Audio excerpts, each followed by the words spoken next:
the starters, a lot of fresh faces over the side of USC. Actually, more of the seniors, but we have a fresh face. Itong si Hirotsuhi. While for the Lady Eagles, we have our same starting six.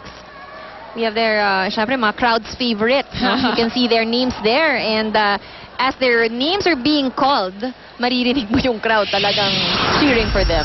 And of course, that also puts a lot of expectations on Ateneo. Kasi nga, familiar names ito, which means na they've been playing for about 3-4 years already. As you can see, Coach Roger Gorreab, and on the other side, the newly streaked Coach Shaq de la Santos. You really had to mention the new hair. Bit, yes. For TV purposes.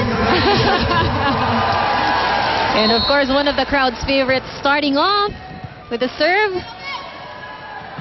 Panatikla right away out the open hit. Free ball given to UST. Again to Panatikla, and this time gets the point. Maru Panatikla only on her second year for UST. Well, actually, as a rookie, we've seen her already, no? That's right. Lalaro na siya, and you can see that the potential is really there, the form is there, and yung tapang nandun din. Those are yung galing sa UST high school na players. Of course, I think their new player also, as you mentioned kanina, itong si Hirotsuhi also came from UST high school. Pero yung top player nila, well, medyo dramatic na sa Ateneo. Will play next year. Of course, we're talking about Ballet. Si Eliza. Rhea de Macolangan on the serve. Good reception, Kainglet from the back. Panatikla once again on a knuckler. And Maizo. It's just so hard when Maizo's at the net. That's right. Itong si Maizo, of course, one of the very good blockers that you see here in the UAAP. That's right. It's just so experienced, as you can see, that swiping it on the Ateneo player, getting the point. You know, if you look at both, these teams have already met each other not just once, twice, I don't know, many times sila. Pasta ng 10 daliri natin kung ilang beses sila naglaban. And I'm sure that they've very well studied already, no, how the other team moves.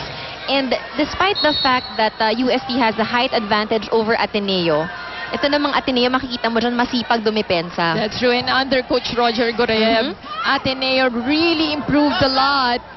Well, of course, yung Ateneo squad also had a good recruitment about 3 years ago. As Hervasio dug up well by Caballero. Oh, what a save from Kainglet. Panatikla for the attack, and look at that sharp down-the-line attack from Panatikla. You know what made it spectacular? Wasn't it was a short one, it was a mid-hit. Well, time on, let's hear it from the Ateneo squad. Ganun ang sitwasyon, papunta na ron, o over na yung set niya. Kung mo kakaliwain yung kamay, di habulin mo sa block. Kaya, back player yung setter. Bakit sinasabayan ninyo? I-identify nyo na kaagad yung harap.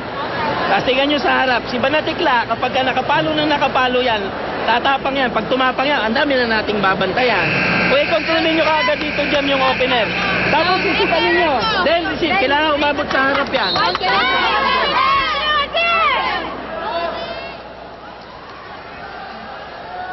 You can see Coach Roger Gorreab, of course, one of the veteran coaches that we have here in volleyball. He has, I don't know how many championships already to his name. That's right. And, for the NCAA. That's true. I think mga 20, if I'm not mistaken. Nako, it shows his age. Okay, yun na magagalit sa atin yun. Well, sorry. Talagang may equate mo. Hervasio once more, but Caballero again on the stick. I think what's critical here is that it's a given already that UST has one strong team, very good in offense, good in blocking. What's critical for Ateneo at this point is to really make sure that they're on it for the floor defense. That's true. And, well, so far, UST doing a great job. Ateneo, no point yet, but here comes their first point. Let's see if they take it on. Well, on the Ateneo side, let's know something about kung anong nangyayari dito sa Ateneo. Patch, what's up? Yes, for Coach Roger, it was a well-played year last year, and with only one graduating player this year, the team is pretty much intact. As I recall, Coach described every season like a step ladder, improving 1 year at a time. But you know, Mosey, what he told me, his 5-year plan supposedly for the team came earlier than expected. I asked him if this was supposed to be a good thing. He said that it can still go either way. With the success that we've gotten, just like entering 3rd place last year, too much is expected from us now already. That can either inspire us or add pressure. Game plan question, Coach Roger said it still depends on how this will go. But if there's one thing that he assured me is that the girls are really focused now, and despite going against the much taller defending champion team early on the tournament, skill-wise, he strongly said, hindi kami mapag-iiwanan. Mosey and Ann? Thank you, Patch Kansana. And tama siya, Ann, ano? And you know what makes Coach Roger successful is that he doesn't, yung parang reality, no? He doesn't tell you na in 2 years champion kayo. Ito, 5-year plan. But we'll talk more about Coach Roger when we return.